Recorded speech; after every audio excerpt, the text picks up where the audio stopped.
The Heat look to get back on the rebound in Washington versus the Wizards. Sideline hits the courts with FIU's recent match in tennis. And the NHL brings all the stars together for All-Star Weekend up north. All of this and more on Sideline. Hello, South Florida, and welcome to the Sideline, the place where you get all the highlights for your South Florida teams. I'm Anthony Milian. I'm Jamie Nunez, and the Sideline starts now.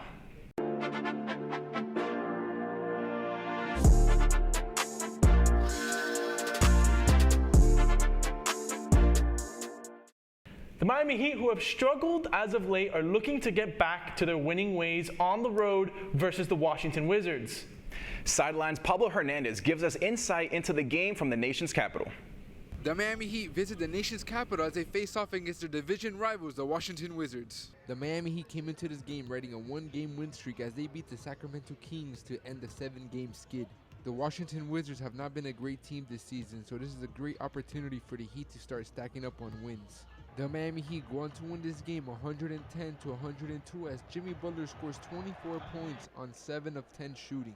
Butler wasn't the only reason why the Heat won, as newly acquired member of the team, Terry Rozier, had a great game outside of his shooting numbers. He shot 2 of 13 from the field, however he had 8 rebounds, 5 assists, and he still ended up with 15 points. Rozier hasn't found his offensive role yet, but he certainly has found a way to impact winning. Reporting from Washington, D.C., for Caplin News, this is Pablo Hernandez. Sam Reinhart and Sergei Bobrovsky traveled to Canada this weekend to represent the Florida Panthers in the NHL All-Star Game in Toronto.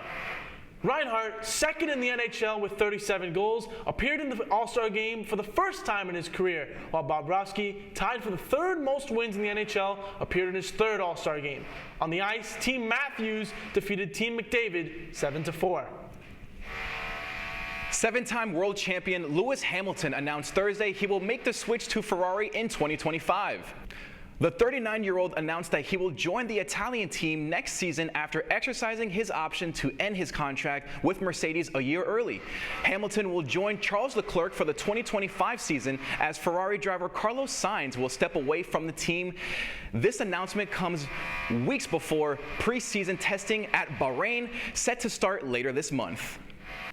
The Caribbean Series kicked off last week at Lone Depot Park, and the energy has been through the roof. The highlight of the weekend was the Dominican Republic against Puerto Rico, as the stadium was packed to the brim with 35,000 fans. As people from all across different nations flocked to celebrate their teams, the players fought for supremacy of the Caribbean. As it stands, Panama is first at 3-0. UM's rocky start to conference play is beginning to look more like the norm for this team as the season goes on. But they live to see another day when they got a comeback victory in a must-win on Saturday against Virginia Tech. We have sideline analyst Anthony Cruz here to tell us how the Canes move forward from here. Yeah, so caveat to start, this was only the 5th time in the last 12 games with Matthew Cleveland returning that the team has played completely healthy. So they are still getting their chemistry. They haven't really had the team in full pack, but they had it this game. And honestly, I think this game was the best teller of how they played this season. It was really a tale of two halves because how UM's fast-paced, very, very much live on the 3-ball style of play works. At the beginning of the game, Virginia slowed down the game, forced them to play half court, and you see what happens. You see what happens. The turnovers, the shots weren't falling, and there wasn't that much rim pressure. It's a lot of the times in these games it's consolidated on Norshad Omier, and he's been a beast for them, right? However, when he's out of the game, when he gets in foul trouble, it's no coincidence that in the first half, at the end of the game, at the end of the first half, they went on a stretch where they didn't make 12 field goals in a row. There's no coincidence that that's when Norshad wasn't in the game. Honestly, this team just needs to find a way to not get out of games in order to continue be consistent in their shot creation, continue pushing the ball, because when this team is not running, when the paint is sealed off from them, it gets pretty ugly. Anthony, we always appreciate your insight, but we can't let you leave without knowing your biggest W and your biggest L's. So, Anthony, please go ahead and start us off with your biggest W for this week. My biggest W has to go to the FIU women's basketball team. For a team whose defense is deeply rooted in their front court, when they lost their best front court defender, and Ajay Yokum, the fact that their defense has not skipped a beat and they have continued their winning ways, that game against La Tech, where you saw the statistic, they had a 99% chance of losing with only a minute left. That game was won on their defense. They forced 2 very clutch turnovers and 2 very good transition opportunities in order to secure that game. So the FIU women's team takes the hat for this week. Totally. And Anthony, how about you? Well, my biggest W of the week goes out to the tri-state area. You can call me Dr. Doofenshmirtz if you want. I know Nikki's going to be happy with my pick, but it's simple. You start with the state of Connecticut. UConn is #1 in men's basketball this year.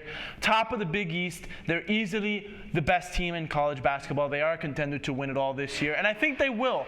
The Knicks, hottest team in the NBA, simple as that. They lost to the Lakers a few nights ago. It doesn't matter. Still a great team. Jalen Brunson playing amazing. And you got to go to the state of New Jersey, MetLife Stadium, hosting the World Cup. That's just incredible for them. I know Tony Soprano is very happy about that. Amen. But at the end of the day, just the whole tri-state area, New York's always up. Shout out to my Yankees. We're winning it all this year. But New York and the tri-state area gets my biggest dub of the week. Speaking of Tony Soprano, my biggest W, rest his soul, is going to be the vacant position defensive coordinator for the Miami Dolphins. They have hired Anthony Weaver. So my biggest W is going to go to the Miami Dolphins and Anthony Weaver, as the vacant defensive coordinator spot is going to go to an end.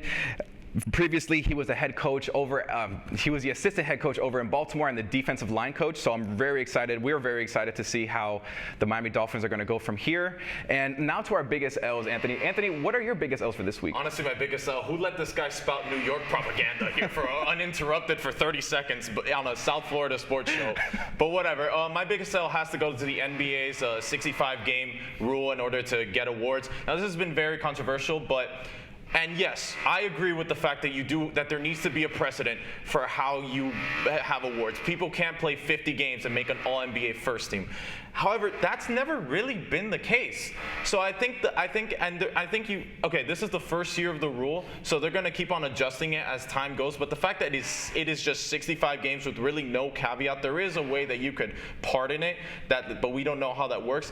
I just think it's a reckless way to force players to play, because All-NBA teams, All-Stars, MVPs, those have contract incentives. At the end of the day, players are playing for the award, but they're also playing for their money. So I think when you're forcing guys out there like Joel Embiid, who just got injured, tore his meniscus, trying to force playing while he was injured for 2 weeks. So I just think you have to find a way to reorganize and regroup that. How about you, Anthony? My biggest L goes to the biggest joke of a franchise in the NFL, the Washington Commanders. Not for any reasons that you would normally think, but for hiring Cliff Kingsbury as their offensive coordinator. Cliff Kingsbury was rumored to take the Las Vegas Raiders job, but instead he jumped ship to the Washington Commanders, formerly a USC coordinator, and formerly the Arizona Cardinals head coach. If you know me, I'm a big Cardinals fan, big Kyler Murray fan, and he is awful at his job. At your jobs, do you know that guy that just sits at his desk on his phone, acts like he's doing stuff, but doesn't do stuff at all?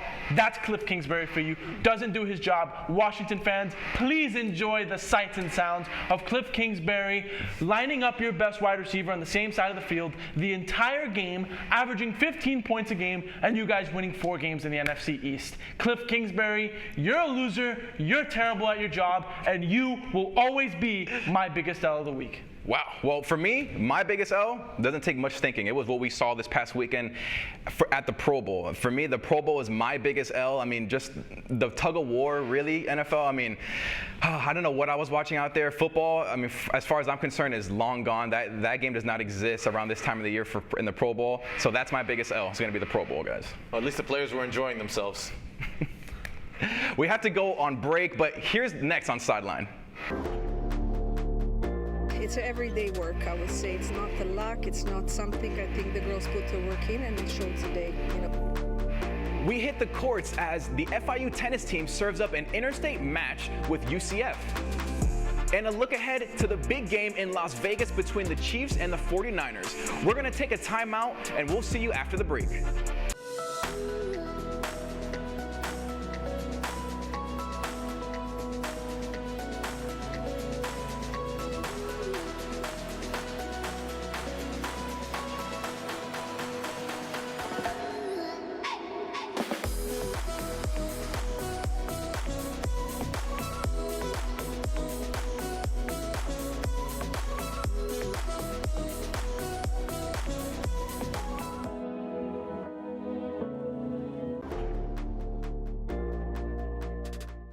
FIU women's tennis had a great match against UCF this past Friday. Sideline's Kamora Miller has more on how it went down. A big rival takes the court with FIU tennis for a unique match at home. The ladies play an in-state competitor, UCF, where Knights meet Panther Paw territory. So I think we really played good in doubles. The energy was there, and we knew that coming into the match is going to be very tough. And we worked really good in practice last 3 weeks. So again, it's everyday work. I would say it's not the luck. It's not something I think the girls put the work in, and it showed today. You know, we became a little bit more physical. Today's game was actually really nice for us because we lost last year against UCF. Although we played them at home, they won 4-3. It was pretty tight day, but I showed out for my teammates and my teammates showed out for me, so it was like a really amazing match. So I'm really excited for what the future has to hold, and we're hosting the conference. That's something to be excited about. Came from Gainesville after beating Wake Forest, so we really wanted to win this one to start the season with a pretty good ranking. And they're pretty good players. On paper, they're better than us, so we were the underdog today. And our coach made it happen for them to come here and play us at home. We love playing at home because we are used to these courts. And yeah, we won today. So I'm really happy. By the way, this is my first clinch, and I'm really happy about it. I really wanted to win and bring this win for my teammates. To stay calm and stick to my plan, that's what I think I want. And I really like how we support each other. I feel like we got each other's back, and I could feel it. The FIU Panthers continue to climb the charts and keep a good record throughout the duration of their season. This is Kamora Miller reporting from the sideline. FIU women's tennis team finished with a score of 4-2 against UCF. Their next home game will take place on March 3rd. The Dolphins were well represented in this year's Pro Bowl with a total of 6 players. Miami's Tyreek Hill, Teron Armstead, Raheem Mostert, Alec Ingold, Tua Tagovailoa, and Jalen Ramsey were in Orlando this weekend. Tua and Tyreek connection is still strong as they combined for a long score early in the game. However, offensive MVP Baker Mayfield led the NFC side to a 64-59 win. Kansas City tries to defend their crown as last year's champions. San Francisco looks for revenge in their loss here in Miami in Super Bowl 54. Las Vegas is ready to host Super Bowl 58 this Sunday. Currently, the odds makers had the NFC's #1 seed, led by Mr. Irrelevant Brock Purdy, favored to take down the 2-time MVP Patrick Mahomes and the Kansas City Chiefs. However, Kansas City were underdogs in their last 2 playoff games and came out victorious. In an evenly matched game that can go either way, let's get our picks in and tell who we got being crowned NFL champions. Why don't we start with you, Anthony? Tell us who you think is going to win on Sunday, the Niners or the Chiefs? So if you know me, you know I have a lot of bad blood with Taylor Swift. I'm not a huge fan of hers. But I think I have a little more bad blood with Brock Purdy.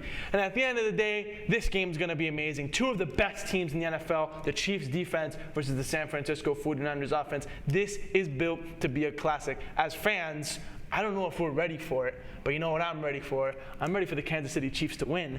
And I'm ready for Patrick Mahomes to be the Super Bowl MVP once again and cement himself as one of the greatest quarterbacks in NFL history. Final score, 31-24, Kansas City. I'm going to have to go on the other side. I have to root for Brock Purdy and the 49ers simply because of the fact the Swifties have had too much fun. Their fun is over come Sunday. That's it. Brock Purdy is going to take the victory and steal one from Patrick Mahomes, similar to how Brady did it. I'm going to have the 49ers come out on top 27-24.